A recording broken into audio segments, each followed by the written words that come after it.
Hello world, this is Deb Helfrich, hashtag redheaded She-Hulk, www.insightsoccur.com. We gonna riff a little bit, and I'm gonna do the intro. 2,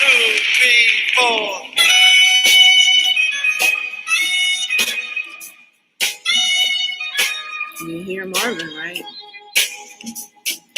Brother, brother, There's too many of you crying. brother, brother, brother, there's far too many of you dying. You know we've got to find a way to bring some loving here today. Father, Father, there's no need to escalate. War's not the answer, for only love can conquer hate. You know we've got to find a way to bring some understanding here today. Yeah, it goes on. There is an incredible amount wrong with human civilization that just a little bit of logic plus love intertwined can fix. I'm 2020 she Socrates, and I'm going to start unpacking all this madness by focusing on demolishing racism in a really unique way. I'm going to come at this with fierce love. I love dark-skinned black men, categorically. And I want to tell the stories of how this little redhead girl never let hate poison her heart, her mind, or her soul. I know how to begin demonstrating racial harmony. I've been practicing for 10,000 hours, Malcolm Gladwell.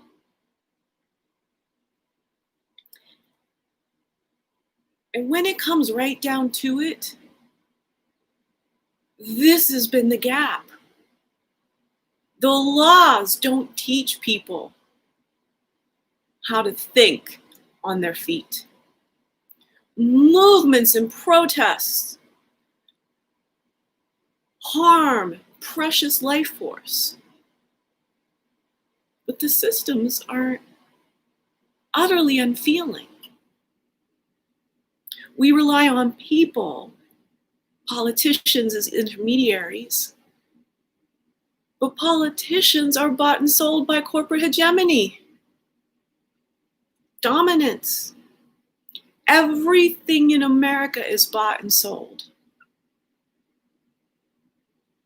Philosophy has went extinct. And that is where there is this immense amount of abundance in my words. I got skills, and they're multiverse level. Let me tell you that. Now, I'm going to work as a philosophical thought leader at the intersection of anti-racism and the future of human health. I'm going to do hashtag redheaded She-Hulk web series, asking for a patron, an executive producer to show up, write a check. Let's get this Socratic monologue on the internet, stream into palms across the globe. The other fun thing about my anti-racism is, first off, I lead with love, let love rule. And two, I'm globally focused. We ain't just talking about the US of hypocrisy up in my anti-racist world.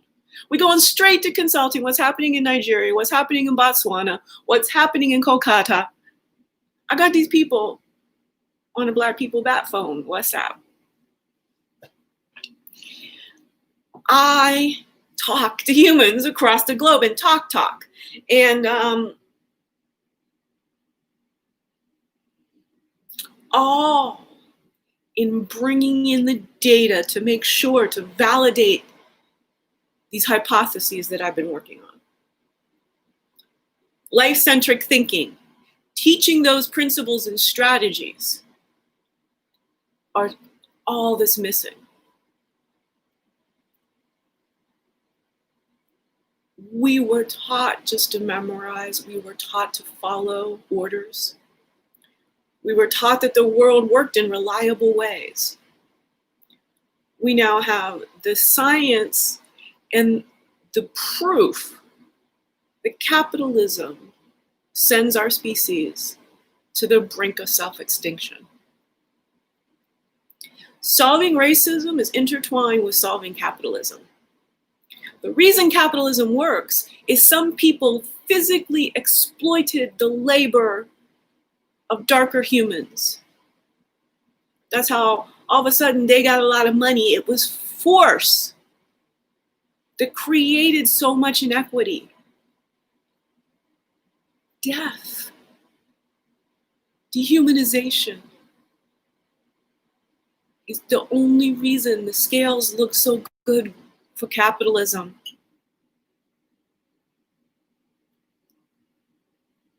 It's so rough to be a Black man in America. We lost Marvin Gaye to his own father. What does a society do to a man? It puts him in a place where he kills his own grown son.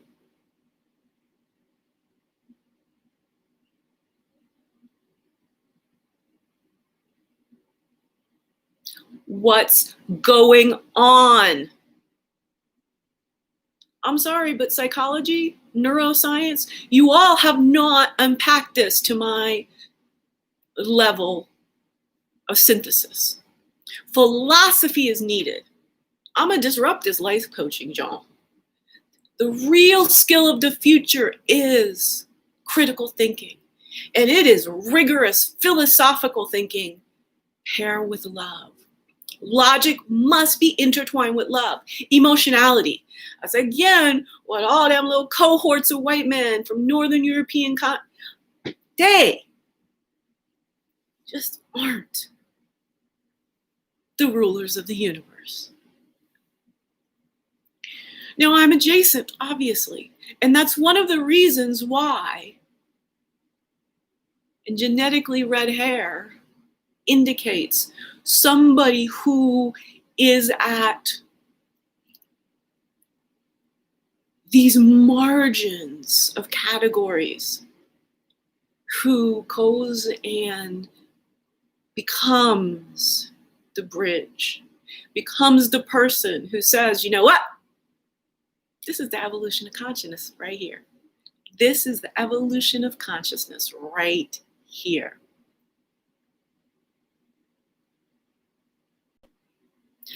Stream of consciousness, artistic flow. This is all this is.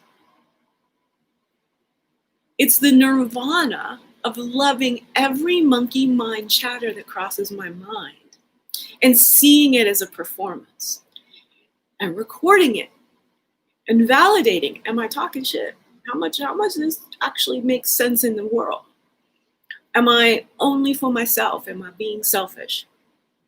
I've been so unselfish. I have taken so many knees for humanity.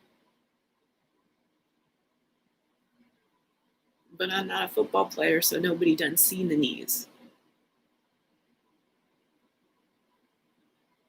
Can taking knees resonate when a philosopher does so alone in the forest?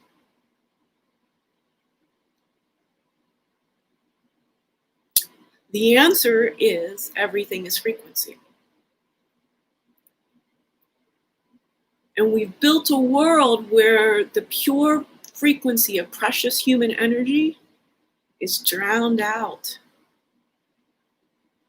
by poison and toxicity and greed and hate and utterly illogical adults acting in violent ways towards people who have their best interest at heart.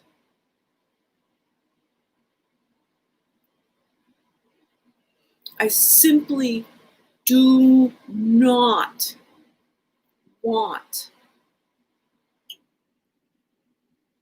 to come away from the fact that I have a skill. I have come up with a one-woman improv that is highly complex, that is very approachable when we have established a back and forth flow. Because I'm utterly alone in the world and everything I say is simply back and forth to myself, it's gotten very complex, very complex, right? I've been having to invent words. It is my stream of consciousness. My stream of consciousness is like, how can I be of service to humanity knowing what I know? How can I earn a living being exactly who I am? Because my journey through life has had this tesseract of complexity. It's rare. 2% of the global population, y'all, as a redhead. And as a 333-pound, 50-year-old woman, I was a goner. And then I used philosophy, my philosophy, BDP. Fight the power. Fight the power. Do the right thing. It's always on my mind. How? Why? I mean, and can we think better about this? And why are people not able to do the right thing? Why is doing the right thing so obscure in 2020?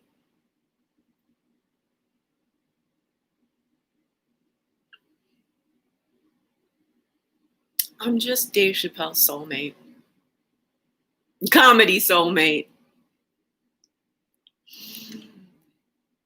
That's where the border between delusion and reality lies. That slip up that, of course, in my own mind, I know it's a comedy soulmate. I know I'm talking about professionally soulmate. But the pleasure it brings to me that, okay, I'm doing this complex thing.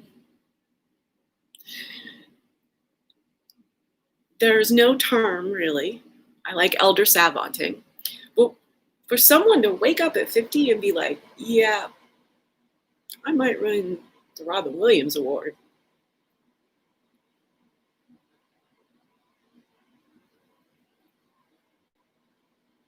And mean it in the sense that I'm trying to explain. I have salient memories of Robin Williams, so he comes up a lot. I think about how he achieved all his brilliance a lot. And it turns out I really understood it very subconsciously in embodiment. So that I got all these pivots of memories that he was doing. And I got the energy that was flowing through his body.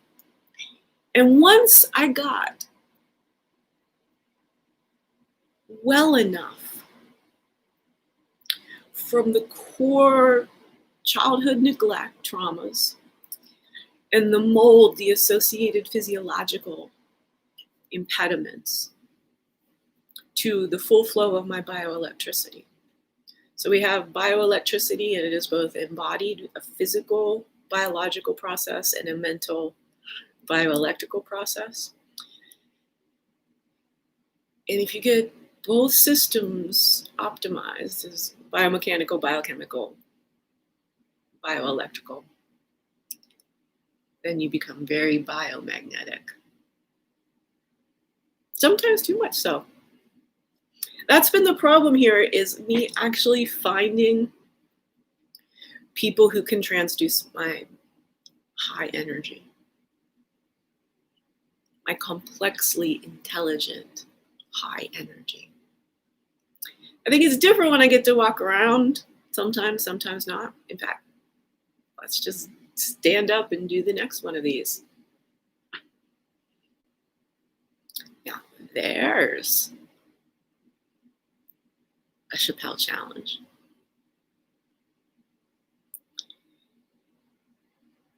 It comes down to this. One of the most taboo things that I can do is to show how much the quorum in my mind is Black men, and has been my whole life.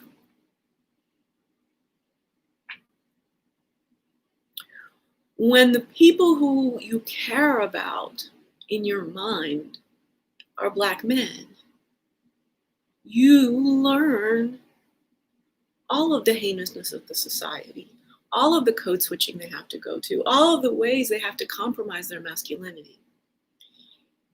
And you show up again and again and again going,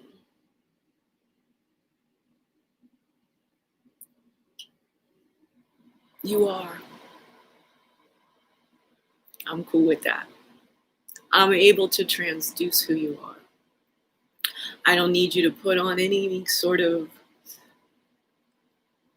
act or mask. You can be just how you are. You need to show up to practice. You don't need to whitewash. You can be exactly who you are. And I know how hard that is, the structure of the rest of the world. But that's what I'm here to do, hashtag redheaded She-Hulk, is talk about the necessary humanity of Black men. From a simple standpoint of y'all crazy smart. And y'all are necessary. And in many ways, and across all kinds of topics, I can talk about being somebody whose every sentence is shockingly brand new to you. That's why I'm unsettling. And everyone's trying to normalize me. Everyone's telling me to say the same old things. Keep saying the same old things. You keep creating the same old world.